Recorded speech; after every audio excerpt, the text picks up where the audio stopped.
Hello everyone, তোমাদের সকলকে welcome to বাংলার ব্যাকবেঞ্চার ইউটিউব চ্যানেলের নতুন একটা ভিডিওতে। আজকের ভিডিও টপিক হচ্ছে যে তোমরা যারা 2025-এ ডিপ্লোমা ইঞ্জিনিয়ারিং কলেজে ভর্তি হবে, তো তোমাদের তো এখন অ্যাডমিশন তো টোটালি অনলাইনেই হবে। এবার র্যাঙ্ক কার্ডের কবে আসবে সেই ডেটও পাবলিশ হয়ে গেছে। এইবার তোমাদের যেটা মেন ফ্যাক্ট হয়ে দাঁড়াচ্ছে সেটা হচ্ছে ডকুমেন্টস। কি ডকুমেন্টস তোমাদেরকে বানাতে হবে এবং কিভাবে বানাবে এটা নিয়ে তোমরা অনেক চিন্তার মধ্যে আছো। তোমাদের সঙ্গে কথা বলে বা তোমাদের কমেন্ট পড়ে আমি যেটা বুঝতে পারলাম যে তোমরা অনেক উদ্বেগের মধ্যে আছো। তো আমি ভাবলাম যে তাহলে এই ডকুমেন্টস কী লাগবে সেটা নিয়ে একটা ভিডিও বানানো যাক। তো প্রথমে বলবো কিছু ডকুমেন্টস তোমাদেরকে বানাতে হবে বলতে কি, যে ডকুমেন্টসগুলো তোমাদের কাছে নেই সেই ডকুমেন্টসগুলো তোমাদেরকে বানাতে হবে। আর কিছু ডকুমেন্টস তোমাদের কাছে আছে, যেরকম মাধ্যমিক পাস সার্টিফিকেট, অ্যাডমিট কার্ড, আধার কার্ড, এই সার্টিফিকেটগুলো তোমাদের কাছে আছে। তো চলো পরপর বলি কী সার্টিফিকেট তোমাদের বানাতে হবে এবং কী সার্টিফিকেট তোমাদেরকে সাবমিট করতে হবে, টোটাল সব কিছু বলি। প্রথমে বলি 1 নম্বর, যেটা হচ্ছে আধার কার্ড। আধার কার্ড সকলের কাছেই আছে, কারণ তোমরা যখন ফর্ম ফিল আপ করেছো তখন তোমাদের কিন্তু আধার কার্ড সাবমিট করতে হয়েছিল। তো আধার কার্ড তোমাদের কাছে সকলের কাছে আছে।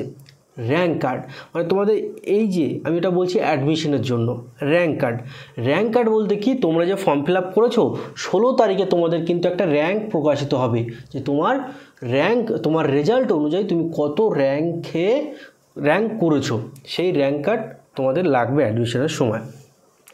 তবে অ্যাডমিশনের সময় কীভাবে লাগবে, অনলাইনে যেহেতু অ্যাডমিশন হবে, সেই র্যাঙ্ক কার্ডটাকে প্রিন্ট আউট করে নিয়ে তোমরা অনলাইনে যখন cyber cafe form fill up করবে তখন ওইটাকে কিন্তু স্ক্যান কপিটা কিন্তু আপলোড করতে হবে।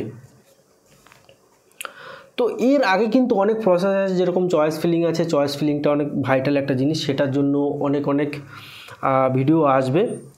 তো তারপর হচ্ছে রিসেন্ট পাসপোর্ট সাইজ একটা কালার ফটো তোমাদের কিন্তু লাগবে, একটা ফটো তোমাদের লাগবে।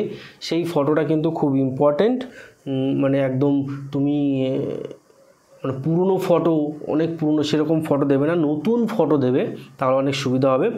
Admit card of the 10th or equivalent board certificate, তুমি যদি মাধ্যমিক পাস দিয়ে পলিটেকনিক করতে চাও তাহলে তোমাদের মাধ্যমিকের অ্যাডমিট কার্ডটা দেবে, বা মাধ্যমিক ইকুইভ্যালেন্ট কোনো সার্টিফিকেট যদি তোমাদের কাছে থাকে তাহলে তোমরা সেইটা দেবে।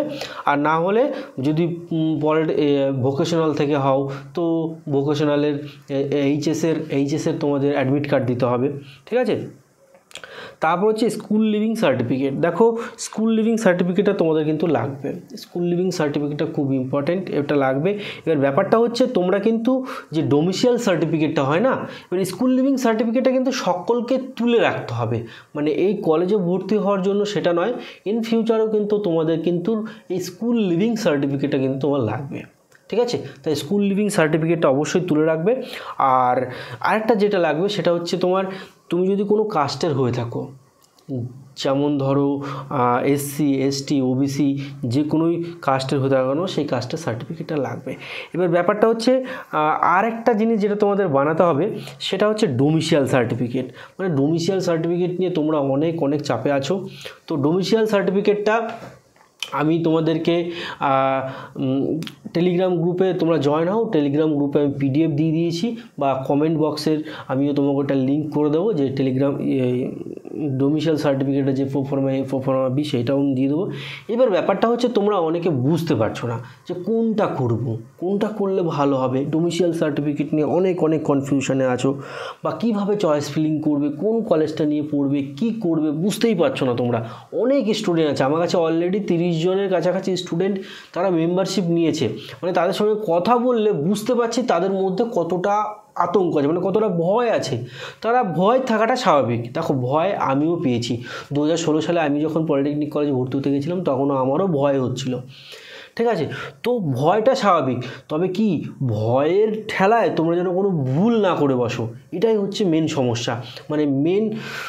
ভয় পেয়ে কোনো কিছু ভুল না করে বসো। তাই বলবো তোমরা যদি না বুঝতে পারো আমার কাছে মেম্বারশিপ নিতে পারো, মানে 89 রুপিস। আমার চ্যানেলের নামের পাশে যে জয়েন অপশানটা আছে ওই জয়েন অপশানে ক্লিক করে তোমরা কিন্তু আমার সঙ্গে ডাইরেক্ট কথা বলতে পারো। জয়েন অপশানে 89 রুপিস পেমেন্ট করলে তারপর কমেন্ট বক্সে তুমি কমেন্ট করো, দাদা আমি মেম্বারশিপ নিয়েছি, প্রত্যেকটা কমেন্ট দেখি, বা ডেসক্রিপশানে আমার মেসেঞ্জার, তারপরে আমার টেলিগ্রাম গ্রুপ ওইখানে সব দিয়ে দিয়েছি। তুমি জাস্ট আমাকে মেসেজ করো যে দাদা আমি মেম্বারশিপ নিয়েছি, আমি তোমাকে কন্ট্যাক্ট নাম্বার দিয়ে দেবো, কন্ট্যাক্ট নাম্বারে তোমার সঙ্গে ডাইরেক্ট কথা বলে আমি তোমাকে গাইড করে দেবো, ঠিক আছে।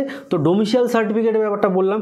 এইবার লাগবে মেডিকেল ফিটনেস সার্টিফিকেট। দেখো তুমি ডিপ্লোমা ইঞ্জিনিয়ারিং করে তুমি একজন ইঞ্জিনিয়ার হতে চলেছো।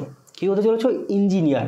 তোমাকে শারীরিকভাবে এবং মানসিকভাবে কিন্তু সুস্থ থাকতে হবে। কারণ তুমি ধরো মানসিকভাবে সুস্থ না, ঠিক আছে, তাহলে তুমি ইঞ্জিনিয়ার কী করে হবে? শারীরিকভাবে সুস্থ নয়, কোনো একটা সমস্যা আছে, মেজর সমস্যা আছে, তাহলে তোমাকে কী করে হবে? তার জন্য তোমাকে একটা মেডিকেল ফিটনেস সার্টিফিকেটটা লাগবে। এইবার মেডিকেল ফিটনেস সার্টিফিকেটটা কিন্তু খুব একটা হ্যাপা নয় বানানো। মানে এই ডোমিসাইল সার্টিফিকেট বানাতে গেলে যে একটু সমস্যা হয়, সেই সমস্যাটা কিন্তু মেডিকেল ফিটনেস সার্টিফিকেট বানাতে গেলে হয় না। কারণ তুমি মানে যে কোনো একটা ডক্টরের কাছে, মানে যার রেজিস্ট্রেশন আছে বা এমবিবিএস একটা স্ট্যাম্প আছে, তার কাছে গিয়ে তাকে বললে যে স্যার এরকম এরকম ব্যাপার, আমি একটা কলেজে ভর্তি হতে চাই, আমাকে একটা মেডিকেল ফিটনেস সার্টিফিকেট দিতে হবে, যে আমি শারীরিকভাবে ফিট আছি, তার একটা সার্টিফিকেট লাগবে স্যার। তো সেইখানে অনেক অনেক ডাক্তার ফ্রিতে করে দেয়, মানে হসপিটালে ভালো ডাক্তার থাকলে তারা ফ্রিতে করে দেয়। আবার কিছু কিছু ডাক্তার আছে যারা চেম্বারে বসে, তাদের কাছে বললেও কিন্তু তারা করে দেয়, কিন্তু তারা একটু ফিস নেয়। এবার এক একটা ডাক্তারের এক এক রকম ফিস নেয়। যখন আমি ভর্তি হয়েছিলাম তখন আমার কাছ থেকে 200 টাকার মতো নেওয়া হয়েছিল। তো এটা নিয়ে বড় চাপ নয়, মানে এখানে টাকা থাকলে তুমি 200 টাকা বা 300 টাকা যেরকম যে ডাক্তারের ফিস সেরকম একটা ফিস দিলে তুমি কিন্তু করতে পারবে।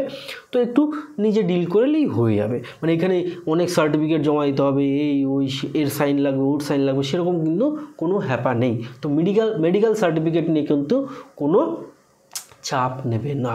এখনও কিন্তু অনেক সময় আছে, এখন থেকেই তাড়াহুড়া করো না, তাড়াহুড়া করে ভুল করে বসো না কোনো একটা, ঠিক আছে। ধীরে সুস্থে সব কিছু করো। আমি তো আছি, কমেন্ট বক্সে কমেন্ট করো, আমি সব কিছু বলে দেবো। অ্যান্টি র্যাগিং সার্টিফিকেট, দেখো অ্যান্টি র্যাগিং সার্টিফিকেটটা খুব ইম্পর্টেন্ট একটা সার্টিফিকেট। কারণ এটা হচ্ছে তোমার ওই র্যাগিং, যখন যদি কোনো পলিটেকনিক কলেজে যদি র্যাগিং হয়, তাহলে তোমার এই অ্যান্টি র্যাগিং সার্টিফিকেটটা কিন্তু তোমার কাজে আসবে। তো অ্যান্টি র্যাগিং সার্টিফিকেট কী করে বানাবে তারও একটা ভিডিও আমি নিয়ে আসবো। ডোমিসাইল সার্টিফিকেট তারও একটা স্পেশাল ভিডিও নিয়ে আসবো, তাতে তোমরা বুঝতে অনেক অনেক সুবিধা হয়, ঠিক আছে। তো অ্যান্টি র্যাগিং সার্টিফিকেট লাগবে, মেডিকেল ফিটনেস সার্টিফিকেট লাগবে, ডোমিসাইল সার্টিফিকেট লাগবে। এই সার্টিফিকেটগুলো লাগবে। আশা করি তোমরা বুঝতে পেরেছো। এবং তোমার গার্জিয়ানের একটা রেখে দিও, ডকুমেন্টস তো সাথে রেখে দিও, কারণ গার্জিয়ানের ডকুমেন্টসও লাগতে পারে। তো আশা করি তোমরা বুঝতে পেরেছো। ভালো লাগলে একটা লাইক করে দিও, আর কোনো ডাউট থাকলে অবশ্যই কিন্তু কমেন্ট করে জানাবে। আর মেম্বারশিপ নিতে চাইলে নিতে পারো, আমার সঙ্গে পার্সোনালি কথা বলতে পারো। আর আমরা ফার্স্ট সেমিস্টারে কিন্তু অলরেডি ডেমো ক্লাস শুরু করে দিয়েছি। আর থার্ড সেমিস্টারের মেকানিক্যাল ইঞ্জিনিয়ারিং স্টুডেন্টদের আমরা ক্লাস শুরু করে দিয়েছি। তোমরা চাইলে টেলিগ্রাম গ্রুপে জয়েন হও, আমাকে পার্সোনালি মেসেজ করো, আমরা কিন্তু তোমাদেরকে গাইড করে আমাদের যে অ্যাডমিশন প্রসেস সেটা তোমাদেরকে বলে দেবো। তো ভিডিওটা এখানে শেষ করছি। ভালো থেকো, সুস্থ থেকো এবং নিজের ফ্যামিলিকে নিয়ে হ্যাপি থেকো। Thank you.